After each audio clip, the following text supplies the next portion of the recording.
The next time you start your Humvee may be the last time the start box actually works before it fries your glow plugs.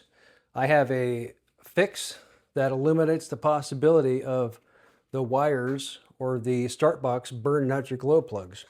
With this switch in the off position, it does not allow electricity to flow to your glow plugs. Good thing about this is this switch fits in here. You can still grab this to lift your hood. You see, it's just keep it down all the time and you have access to it. So what happens is you come over here, you want to start your truck, you flip this on to begin with, make sure that's on. Then you flip your to run. The wait to start light illuminates. As a secondary precaution, I wired in this white LED light here to make sure that I knew when electricity was flowing to the glow plugs, because I didn't trust this. I didn't know for sure if this was actually off that wire, or if this was just from the box and the logic inside the box had something different or strange going on. So I made sure to wire in this LED light here to make sure that I knew exactly when electricity was flowing to my glow plugs. So you come over here, after this switch is in the on position, you come over here, you switch this to run, the wait to start light comes on, and when I do that, it does illuminate this. It normally is like 8 seconds down here in Florida. This light here for sure tells me that electricity is flowing to the glow plugs. I don't necessarily trust this light. So 8 seconds or so goes by. This lamp goes out, and a lot of times this goes out right at the same time. So that tells me that they're closely related, although I still don't trust this. And then once this light goes out, then I crank it over and she starts up immediately. As soon as she's running, what happens is I do see this light blinking. It's like a pause, like a pulse, like a on kind of thing. So that tells me that while this is in the run position when you first start it, the system is putting electricity to the glow plugs in a pulsing manner. But I don't like that, because I don't trust this start box. I don't trust any start box. The M1097 that I had before actually burned out my glow plugs, and it was just a huge pain to keep replacing them. So once this is going, once this is running, I see this pulse for a second, then I come over here and I just turn this to the off position, and then I know that electricity is no longer going to the glow plugs because this light goes out. And I trust that. I don't trust this light here. If you stand by 1 second, I will show you right now what that looks like.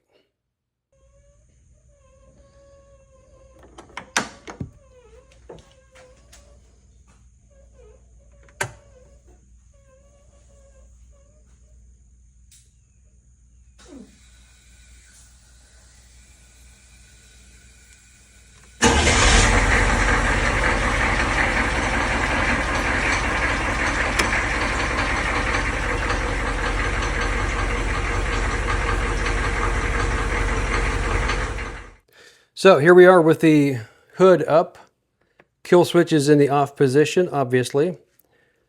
So this particular kill switch that I bought off Amazon came with this bracket, which works nicely. This is just some black duct tape to hide it. It's bright and silver. You can paint yours or whatever. I'll probably do something with this later on. But so what I did was, if you can see here, this big battery cable wire, I connected to this side of the switch. This battery cable wire connects to this. This is an underground heavy-duty connector with a brass or copper piece on the middle. It's screwed down and secured. And then this glow plug wire here obviously goes down here. I marked it with the yellow tape to make sure that when I did this, I identified the wire, then I did all this work. But this comes from the start box, and normally this would just go right in here and then down to your glow plugs and heat them until your start box fails and then ruins your glow plugs. So to bypass that, wire 575 here, this big one comes up here, and it looks like it's not focusing great because it's trying to focus on my hand, but you get this wire 575 here, you clip it, and it's connected here to this battery cable on this side of the switch, which is the off side. And then this side over here, another battery cable. I run it from this side all the way to another one of these heavy duty underground waterproof connectors that I got from Lowe's. And what I did was, when I was taking this apart, pretty thick wire. Well, it's semi-thick wire. The insulation itself is much thicker. It's really thick.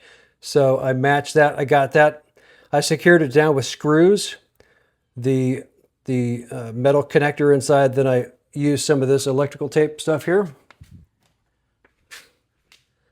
I used this, stuck it on this side to make sure that it was all sealed, nice and sealed. I put the heat shrink over that, shrunk it, and then I added more of that electrical tape on that just to make sure it was sealed as much as possible. So what happens? You flip the switch here to on, like I said. Come over here, switch this to run. The wait to start light comes on. This warning light here is this red wire here, obviously, and then it's connected to this side here.